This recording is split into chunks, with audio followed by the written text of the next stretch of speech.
પૂર્વ પ્રધાનમંત્રી ઇન્દિરા ગાંધીની જન્મજયંતિ પર ભરૂચ જિલ્લા કોંગ્રેસ સમિતિ દ્વારા પ્રમુખ રાજેન્દ્રસિંહ રાણા, પૂર્વ પ્રમુખ પરિમલસિંહ રાણા, શહેર પ્રમુખ હરેશ પરમાર તથા કોંગ્રેસના આગેવાનો અને કાર્યકરોએ ઇન્દિરા ગાંધી અમર રહોના નારા સાથે પૂર્વ વડાપ્રધાન સ્વ ઇન્દિરા ગાંધીને પુષ્પાંજલિ અર્પિત કરી। પૂર્વ પ્રધાનમંત્રી ઇન્દિરા ગાંધીનો જન્મ 19 નવેમ્બર 1970 રાજનીતિક રૂપથી પ્રભાવશાળી નહેરુ પરિવારમાં થયો હતો। એમના પિતા જવાહરલાલ નહેરુ અને એમની માતા કમલા નહેરુ હતી।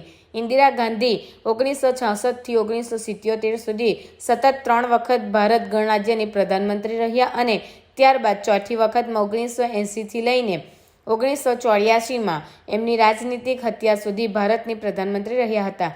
ઇન્દિરા ગાંધી ભારતની પ્રથમ મહિલા પ્રધાનમંત્રી હતી। ઇન્દિરા ગાંધી 1966 થી 1980 સુધી સતત 3 વખત દેશની પ્રધાનમંત્રી રહી। ત્યારબાદ 1980 થી લઈને 1984 સુધી ગાંધી ચોથી વખત પ્રધાનમંત્રી રહ્યા હતા। આજે પૂર્વ વડાપ્રધાન સ્વ ઇન્દિરા ગાંધીની જન્મજયંતિ નિમિત્તે તેમને પુષ્પાંજલિ અર્પણ કરી ભરૂચ જિલ્લા કોંગ્રેસ સમિતિના પ્રમુખ રાજેન્દ્રસિંહ રાણાએ જણાવ્યું હતું કે હંમેશને માટે તેમની યાદોને ભૂલી શકાય તેમ નથી। આઝાદીની લડાઈથી લઈ સ્વતંત્રતા સુધી ઇન્દિરાજીનું આ દેશમાં મહત્વનું યોગદાન રહેલું છે।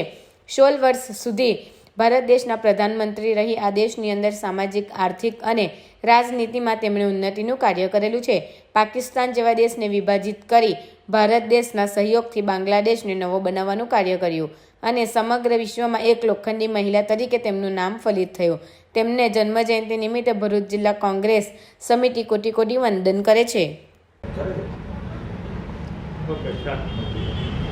આ વર્લ્ડમાં જેને લોખંડી મહિલા ગણવામાં આવે છે, આજે બસ જેનું સુવર્ણ અક્ષરે નામ લખાયેલું છે એવી ઇન્દિરાજીની આજે જન્મજયંતિ નિમિત્તે એમને પુષ્પાંજલિ અર્પણ કરીએ છીએ।